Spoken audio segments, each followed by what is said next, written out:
Good evening, everybody. I want to thank you guys for joining us again for the 2022 series of the BIG, the Big Idea Group. And our first speaker for this year is Nick Cassway. Nick is one of the professors over at the Westfall School of Design. He works with some of the people that come out of the Be Smart program, as well as some of the community organizations in West Philadelphia to help them in terms of designing and getting their logos. So I thought he would be a great person to kind of get us kicked off this year, start getting those people who have those creative juices, getting those creative juices to flow, but also to give people things to think about when it comes to how you want to be able to start conceptualizing what you need for a logo or a design. So I'm going to turn it over to Nick, let him tell you a little bit more about himself. And what we'll do when Nick is finished, we'll have a question and answer period and look forward to what this actually generates for us tonight. So Nick, I'm going to turn it over to you. All right. Thanks, Kevin. Thanks, Joe. Really happy to be here with you guys. Kevin and I have worked together over the past few years. As he said, working with some small entrepreneurs. I have also worked with nonprofit organizations with a class that I teach at Drexel to help create a visual identity for the brand. And so that's what I want to talk with you guys about tonight. Not about making the visual identity, because I know that you guys may not be artists or designers, but it's really for a way of thinking about it as you move forward with your brand. So I'm going to share my screen if that's that. And wait a second, let me just get to the right slide here. All right, I've been doing this all day at school, so I should know what I'm doing. All right. Okay. So tonight, like I said, our topic is visual identity for non-designers. And so I want to start this presentation off with a question. And all problems in need of solutions always start with questions. So this presentation will be no different. You're all small business owners, entrepreneurs, CEOs, executive directors, and you need a way to ensure your potential customers have a way to recognize who you are through all of your advertising and promotion. You may say that just putting your name on a business card is good enough, or the clip art logo that you made in Microsoft Word should do it for now, or a new logo that you make every time you send out an Instagram post should suffice. But quite honestly, that's not going to cut it. You need a visual identity. So the question is, why do you need a visual identity? What does this do for me and my business? Why do I have to think about this and not make it the last thing to consider? Why can't I just give this minimal thought? Well, the answer is manyfold. So let's take a look at a handful of reasons. The first is visual identity is all about perception. Your brand or company is being seen by outsiders, by people external from you, and from you and your immediate surroundings. And we're really talking about the general public. And the general public who doesn't know who you are or what your brand does.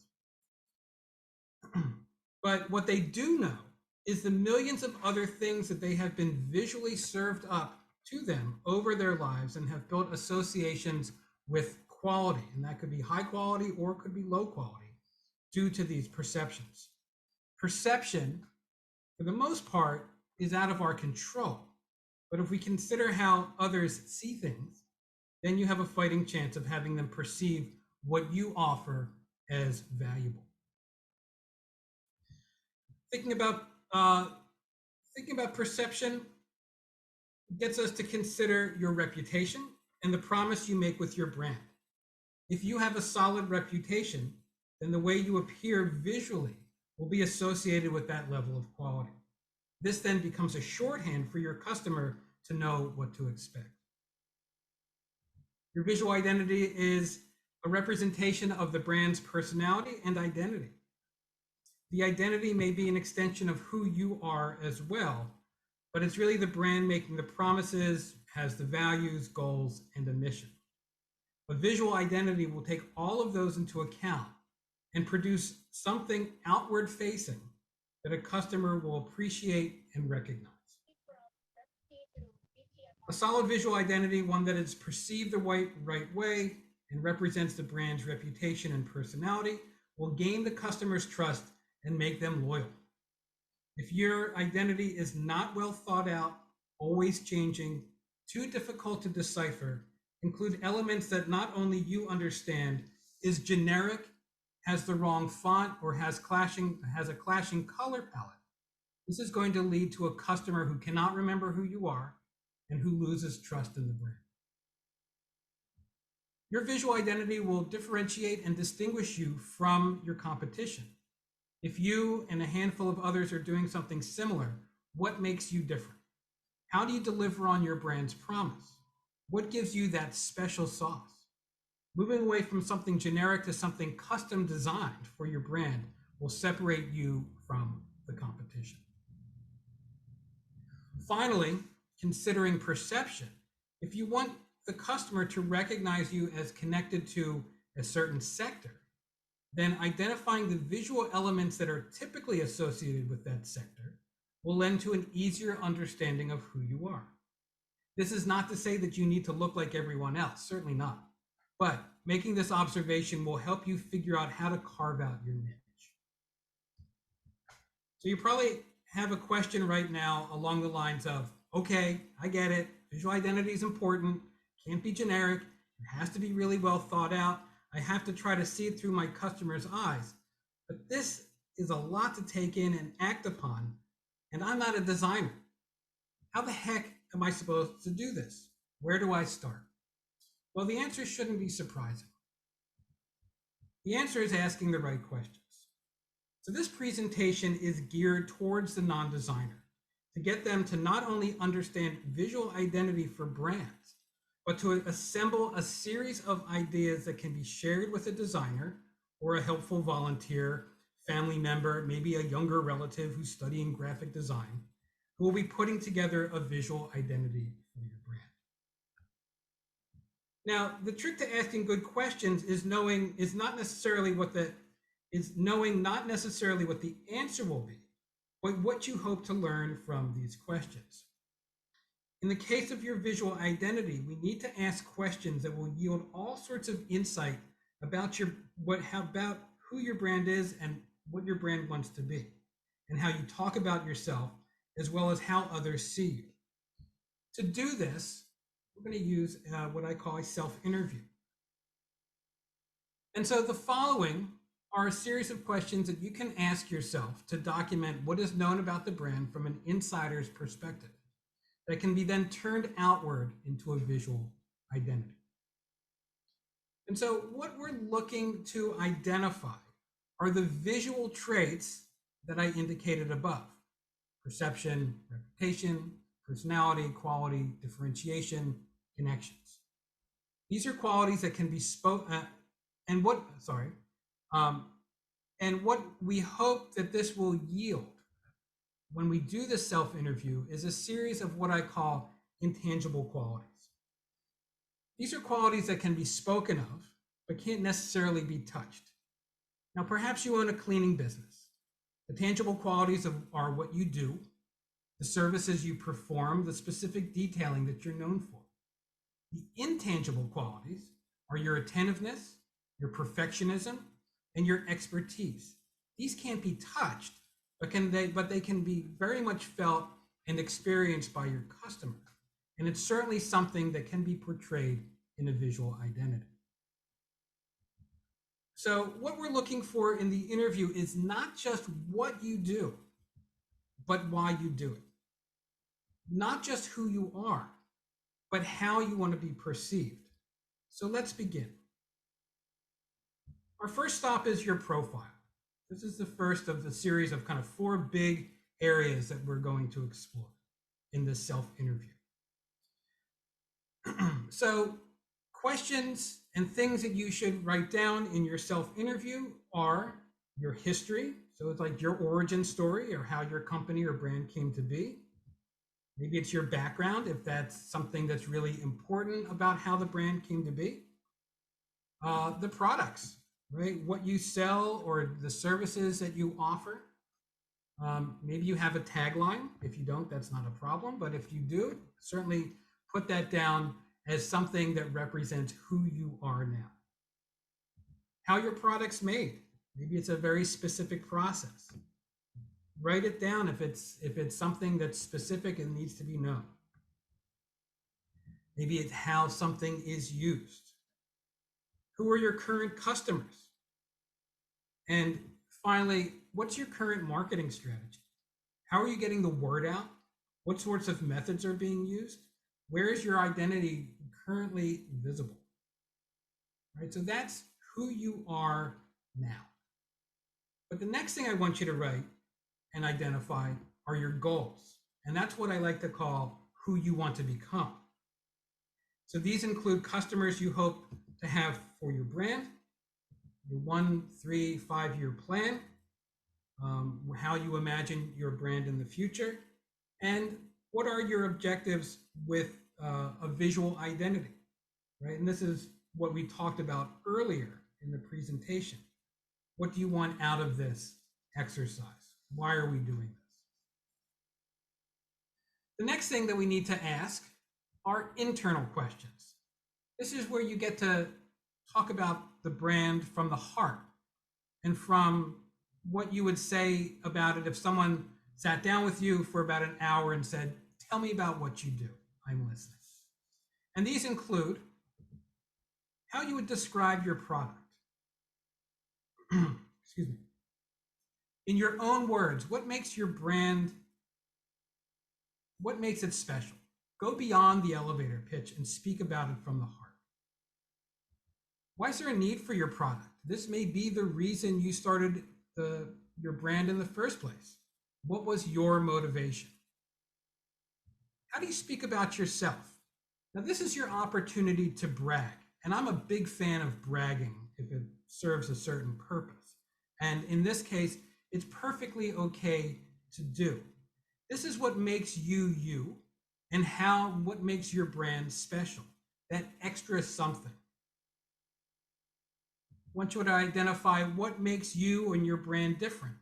Along the lines as above, if others are doing something similar, what sets you apart? Why should others embrace this product? Give us your pitch. How will this change someone's life? And then what needs improving? Now, along the lines with bragging, I'm a big fan of critiquing. And I think critiquing is essential when looking deep into who the brand is, what needs to change, what are you working on, maybe what makes you cringe. And finally, the last thing that we want to identify is some external factors. That could be your competition. Who's doing something similar?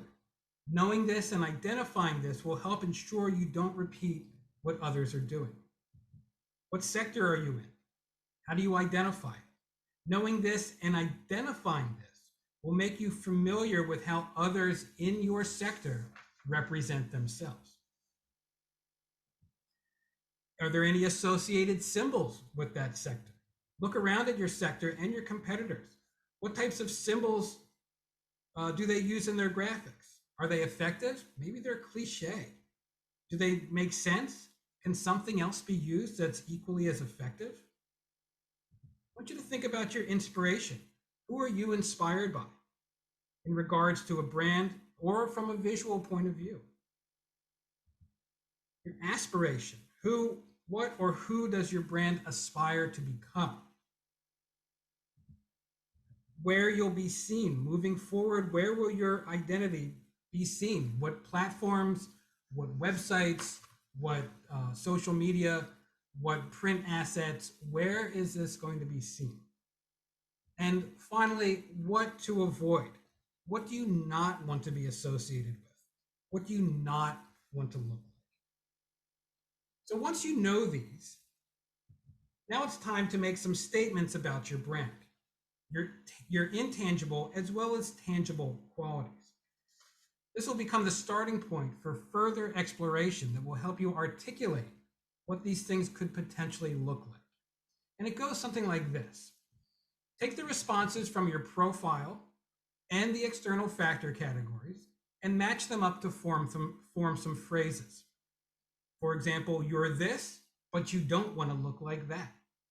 You have these types of clients and you exist within this particular sector. My brand does this, but it aspires to be that. Then take your responses from your goals and internal categories and match them up to form some phrases. For instance, I want to expand to this certain clientele, but need to still do things in this amazing way. I want to elevate my brand in 3 years, but I need to move beyond this thing that I really hate about my company. So for this presentation, I've used a former client of mine and the exploration that we did just to give you an example of how this goes. And some of the phrasing that we came up with as the start of the exploration. Now, the company is an art print and surface design company looking to break into the housewares market. And so these were a brief selection of terms we came up with. And yours, I hope, would be much more extensive. I just limited it to 3 each here just for space concerns. For the profile, we identified art prints and surface designs and accessories. For her goals, it was women aged 35 to 65, customers' homes, boutique-like houseware. For internal traits, we identified bring color into the home, original, bright, bold, and functional, and an art brand. And finally, for the external traits, we saw fun, not childish, less is more, and pop art. And so when we did the next exercise where we matched the profile to externals and goals to internals, this is what it yielded. An art brand for customers' homes, women 35 to 65 who like color in their homes, boutique homeware that is bright, bold, and functional, art prints that are fun and not childish, accessories represented by an identity where less is more, and pop art inspired surface designs. And these are just a handful of them that we came up with. Now, you might be looking at these and thinking to yourself, oh, this is kind of how I talk about my brand. But we did this in a certain way that's going to lead us to the next step of this process. These are phrases that we could use to help specifically tell the story of the brand from a visual perspective. As we'll see in the next exercise, we're going to dig in further as to what these mean and how they look. So what you're looking for at this stage is something that is evocative, descriptive, and specific. If it doesn't feel like that, if it reads too generic, or it could be describing anybody's brand, then go back to the interview and keep asking questions. All right, so now that we have these, what are we supposed to do with them? You could turn this over to a designer now, but at this stage, you run the risk of them interpreting it in a way that may not meet your vision. But I want to pause here for a second to acknowledge that, yes, I know many, if not all of you, may not be designers. You may not have a design sense. You couldn't draw your way out of a paper bag, or you find coloring books a challenging prospect. Don't despair. What I acknowledge that you do have is a vision of what your brand is and what that brand wants to become. And vision is the key word here. You can see it, taste it, and especially thanks to Kevin and Joe, you can plan for it. So you know it intimately. So it is worth to dig a little deeper and think about how you want to be represented and how you want your brand to be perceived. But I digress. What we need to do now is make a mind map. This is an exercise that can be done on paper, does not require any drawing skills. It just needs an open mind, a flexible outlook, maybe a half an hour to an hour, and perhaps a glass of wine or a cup of tea to make it work. And this is how it goes. Take one of the tangible or intangible qualities that you identified from the interview and write it in the middle of a blank page. And it's important that we do this in the middle of the page as opposed to the top, because the page is going to get very filled up very quickly. Then what I want you to do is draw 3 arrows from it in 3 different directions. One of the arrows is going to going towards a phrase that, or a word that, whatever this phrase that you wrote reminds you of. This is an opportunity for you to free associate, just to write down the first words that come to your mind. And I want you to recognize that there's no wrong responses here. It's just an opportunity for you just to think on paper. The second one is for you to write down what this phrase implies, what this actually means, possible associations, or even synonyms. And the final arrow points to what this looks like. This is how you picture it, what it might be in real life, or even symbols or icons that is representative of that. Then for each response, you do the same thing and keep branching out. Stop when you run out of words or you feel like you've explored it enough. But do force yourself to go a few layers deep. What this yields are terms, phrases, and descriptors for what represents the brand. This is what you can take to a designer, as we'll see in the next few slides. So here's an example of the same brand as above, using one of the phrases we identified in the exercise. And this is only a portion of the mind map. This is only one of the phrases and for just one of the qualities that we identify. An art brand for customers' homes and branches out to many, many words and things that are associated with this. And again, this is just a way for us to think on paper and just to let our minds flow a little bit. And what you'll do is you'll do this until you run out of room or you run out of ideas. And then you'll take a step back from it and look at it again and identify some of the words or some of the terms that you think are really interesting or important or really kind of matches a specific vision that you had.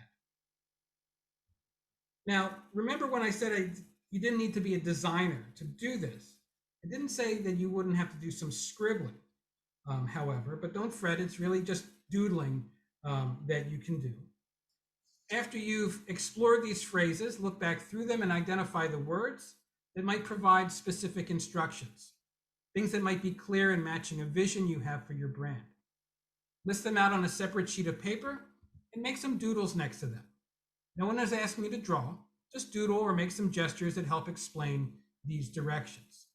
This is what you take to your designer to help them understand what the brand is all about, and most importantly, where the brand wants to be and how it should be perceived. The designer, using their trained skills, will then move forward with some clear direction.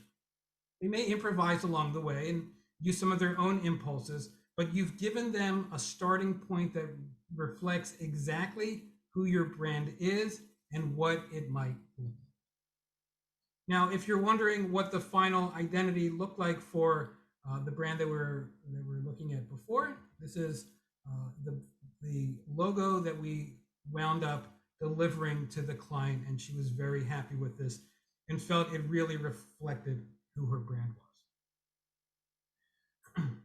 But I want to take a few minutes to speak about not only what makes a good logo. Again, I know you're not designers, but it doesn't mean that you can't be a good critic. Knowing what makes a logo function properly will allow you to clearly communicate with your designer to ensure they provide you with the best possible solutions. So there's 4 qualities that make up a good logo. The first is that it acts as the face of the brand. It's outward facing, meaning it's what customers see as representing the brand. It's distinctive and appropriate, meaning that it is for your brand and not someone else's. It represents those things you've identified about what the brand wants to be. And finally, it reflects the brand's personality. It has taken into account the unique attributes of what and who your brand is. Next, the logo needs to be some sort of visual analogy. What this means is that it should have a story, but it doesn't need to explain it. And by story, I mean that every choice the designer made is intentional and means something. The viewer, the customer, doesn't need to know it, but this just ensures The choices are not arbitrary and are related directly to your brand's identity. It should represent the why, the intangible qualities, and not necessarily the what. It certainly can include symbols that are representative of the sector, but other choices, including the overall shape, the typeface choice, the color palette, can relate back to the intangibles, and we'll take a look at that briefly in a moment. Now, at the same time, the logo must be relatable, meaning that a customer or viewer can understand it. It looks like a logo, in quotes, in your sector. The third thing is that a logo needs to have a singular focus. The reading of the logo is clear and it's not complicated. The last thing you want to do is confuse someone. If you present too many things to look at, too many ways for things to be interpreted, then you will turn customers away. If you're incorporating a symbol, then focus on the symbol and don't add other touches and doodads to make sure you're covering all your bases. If it's just your name, that's perfectly fine. Just make sure the typeface used for your name expresses some of those intangible qualities. A simple logo is perfectly fine. A simple logo can convey many things about the brand through the use of what I'm calling logo hallmarks, which we'll take a look at in a couple of slides. Keeping a singular focus ensures the logo is understood quickly and effectively. You don't need to create puzzles for your customers to figure out, unless, of course, your brand makes puzzles. And finally, your logo needs to be versatile. Some good questions to ask of the designer when they bring the logo back to you is this going to work in different places, in different situations? Does it work in one color? Can it work really small on my Instagram feed? Can it work online on my website? Does it retain its qualities, right? At different sizes, at different scales, does it still say the same thing that it's supposed to say? So is your logo versatile? I want to wrap up by talking about the components of your logo, or what I called earlier, logo hallmarks. These are components that make up the overall logo. All of these components should respond to the investigation of your brand that we discussed previously. Unfortunately, I don't have too much time to go into the particulars of all of them. I'll try to cover a little bit. But I do want to acknowledge that there is no one way that these hallmarks are perceived. All of them are subjective, and all of them can be perceived based on historical, cultural, or even personal experience. The question to ask yourself when you see these and when they are used in a graphic is, how do I perceive these? What do these mean to me? What are these elements associated with? And these include shape, type, and color.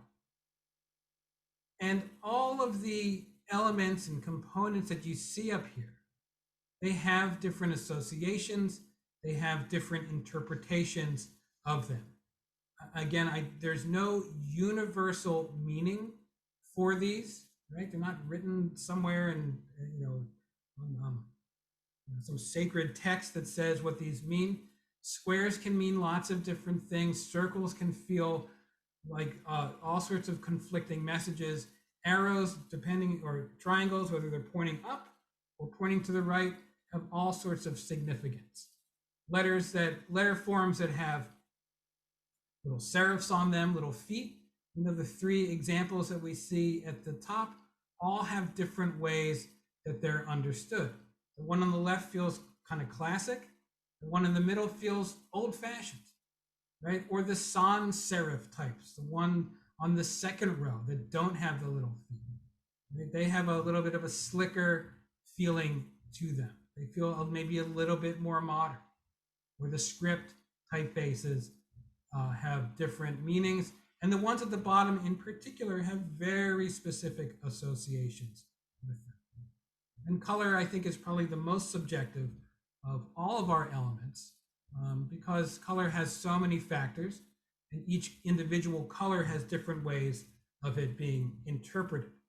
Light colors and dark colors, bright colors, neon colors, neutral tones, earth tones, high contrast colors, they all have different ways that they're being perceived. So shape, type, and color are really the three components or the three hallmarks that make up your logo.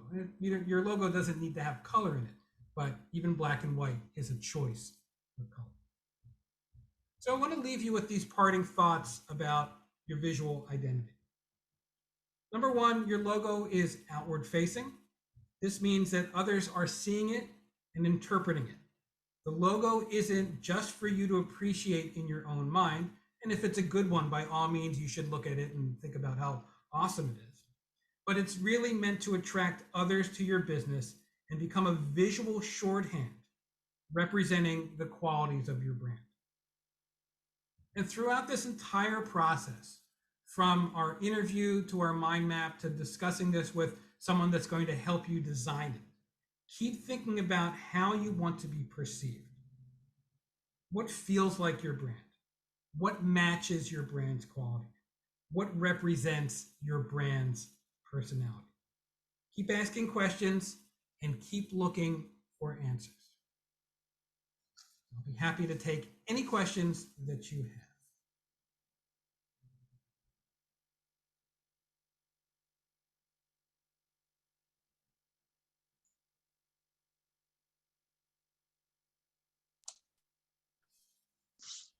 So I'm going to ask a question. You said something earlier on talking about fonts. Now, I'm a person who, there's certain fonts that I like. Yeah. But when it comes to trying to find the right font for something that I want to publish or put out there, what are you looking at, or what are you appealing to when you're looking at fonts? So for fonts, there's two kind of main things that you should consider. There's what's called readability and there's legibility. For a logo, for a headline that's going on a flyer, you're really more concerned with readability. And what that means is how you want someone to experience it.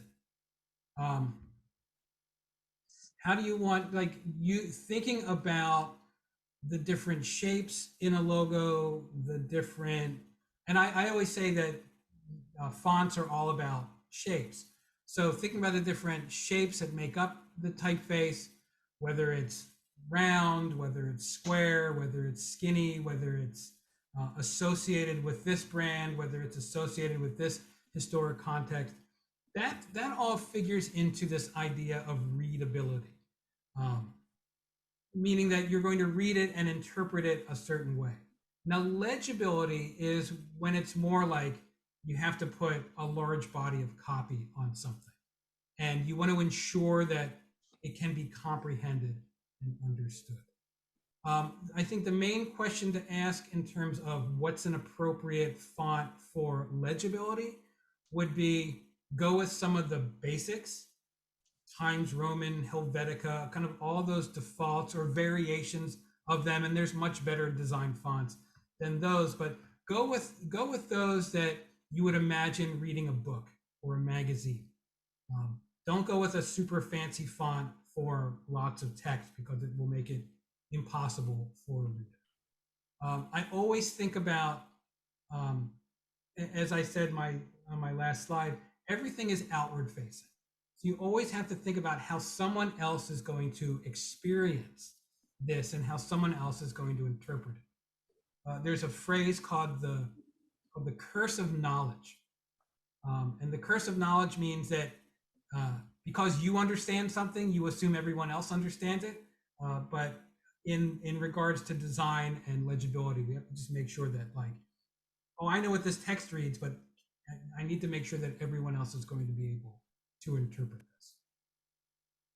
Does that help? Do you want some? I can give you more clarification. No, that helped a lot. But now let me ask you another question, because it seems like when I'm looking at websites don't use traditional or standard fonts.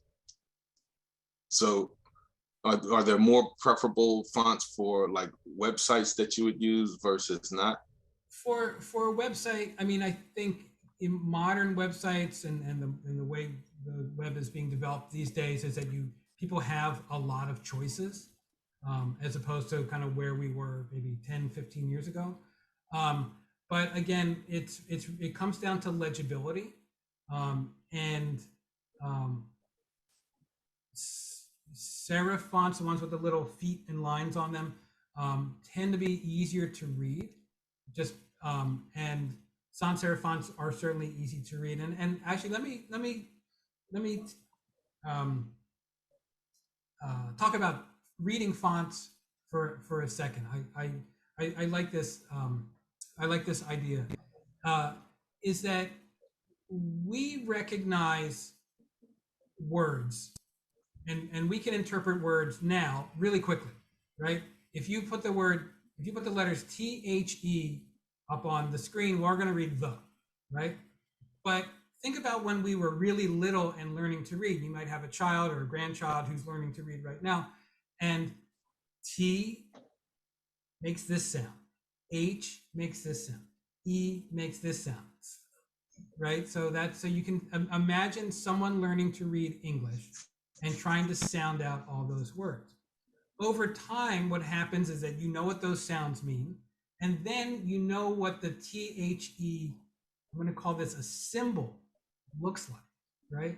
And then you recognize that over and over and over again. And you don't need to sound that out. You don't even need to say to yourself, oh, that's the word the. You just see the, right? Because that's symbolic.